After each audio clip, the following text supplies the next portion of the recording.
two foods. Is that fantastic? Pardon? I'm sorry, I can't hear. We don't have a microphone, so. She says she thinks it was illegal to claim you can cure cancer. Well, if it's illegal, no sheriff has knocked on my door yet. I haven't had, it may be. I'm not giving you legal advice. I have not had any problems in the United States with claims of any kind, including this, and this has been mailed out into millions. Oh, in the U.S. in particular, you have, with First Amendment products, that is information products, a lot of leeway. Again, I'm not giving you legal advice. I'm sure a lawyer would say you're on shaky ground, but we've never had a problem with this or other offers. Now, you're the only audience that I've ever, it's 2,500 people. No one has asked in this audience what those two foods are. And I'm not going to tell you because you haven't asked. You get in life what you ask for. No one has asked, so I'm not going to tell you. Okay, I wanted to tease you a little bit and see if you're paying attention. Those two foods are linseed oil and cottage cheese. But the linseed, it sounds terrible. Somebody went, yeah, but it tastes really good. We have it a couple times a week. And you want to make sure that the linseed oil is fresh, or it can be called flaxseed oil. Flaxseed or linseed oil, depends on the country. Flaxseed or linseed, talk with your health food store. If you can't get the actual oil, make sure it's freshly pressed, cold pressed. If not, get the flax seeds and grind them yourself. And a lot of people have found, Dr. Budwig recommends this to all her patients. She was 94 years old when she wrote that book. A very fantastic person. And we use it ourselves. I don't market anything, by the way, that I don't use myself. If I don't have passion for it, believe in it, I don't market. I'm not interested in it. I've had people come to me that have health products. One of the questions I ask when I'm interviewing prospective clients, how much of these supplements do you take? You know what some of them say? None. I say, well, then go find somebody else, with all due respect. I'm not interested. You want me to help you market a product you're not involved with yourself? You got the wrong guy. When I asked Dr. Hiddich, the founder of Green Power, how much of his products did he take, and he gave me a list of the supplements he takes daily, that impressed me. I knew that his heart was in the right place. Anyway, let me take you quickly through the, that's a picture of Dr. Budwig, the actual full-color picture, very attractive 94-year-old woman. And I don't have time to get into all the bonuses, but I named all the bonuses. They came from other failed books. I basically took chapters of other books and created the bonuses. I mean, look at some of them. The truth, I can't even read it here. I can't get into the analysis of, but there's hot bonuses, and on the back of the order form, there are what readers are telling us, a couple of testimonials, and there's a double guarantee. You can either get the book, and if you don't like it, send it right back for a refund, or keep it for a year. If you're not happy, send it back for a full refund. Is that good? I mean, no question about it. Okay, here's the letter itself. Page 1 of the letter on the left. You remember, at last there's an answer to cancer. But look at some of the techniques. The four most important, looking on the upper right-hand side, there's one of the bullet points is a headline on each page of the letter. See?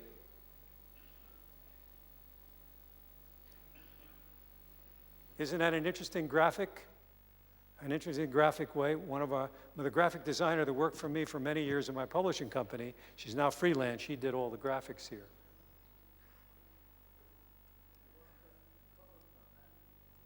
Beg your pardon? That's right. That's right. I've only got two. Actually, I only have one because I'm using a single column format in a letter normally, not a double column. Now, the signature, always use only one color, process blue. Write this down. Process blue in the signature. It's the color that works best. Not black, not green, not red. Many people use black because it's cheaper. You run it through the press once, use black. Use process blue, your orders more than justify the cost. Use a PS. The second most read part of any letter, first read part is what? The headline. The second most read part is the PS. Always have a PS in your letter. When you're writing to your mother, your grandmother, your children, get in the habit of using a PS and use a headline in all your letters. When I write to my grandson, Grandpa wins tennis tournament, you know. That gets his attention. So he's a champion tennis player himself. So anyway, always use a PS. Okay, I wanted to show you graphically. This is what's called a tear sheet.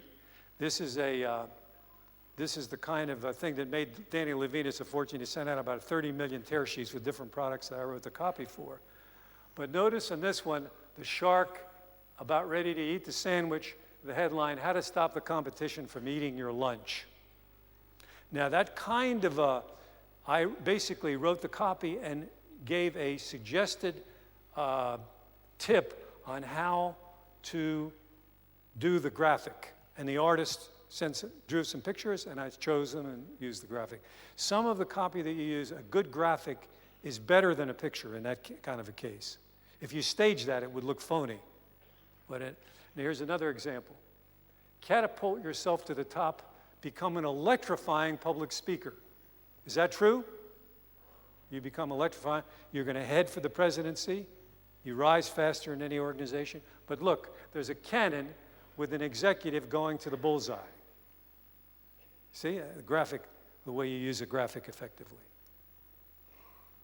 Okay, here's a letter that I wrote, this now in German. A single mistake which breaks tough new German labor laws could cost you a fortune. Now, the German entrepreneur, when he reads that, scares him to death, doesn't it? One good technique in marketing is give people a headache and sell aspirin.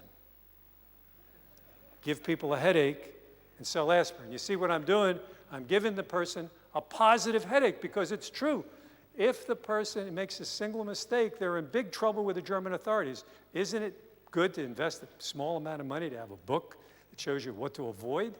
So positive fear is what I use a lot.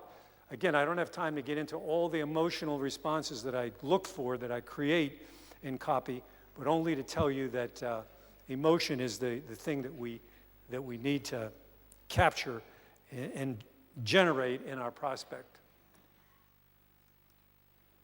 There's the outside envelope, how to reduce personnel costs and still comply with Germany's tough new labor law. Answers to every manager's most pressing problem. You can see where a manager would want to read that, correct? Every manager, because they're responsible. And here's the sales letter, a few techniques. See the sales letter, you see the highlights that we have reproduced by the printer.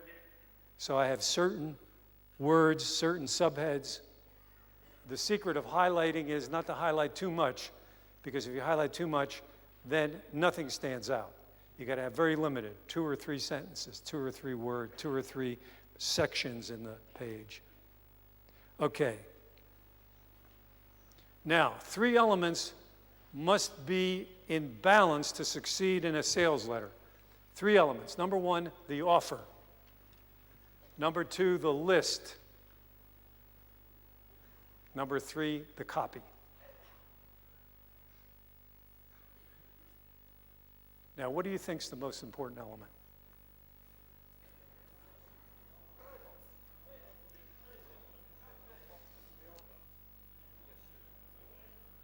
The most important part of any sales letter is the list, because you could have the greatest sales letter in the world that goes to the wrong market, no one will respond.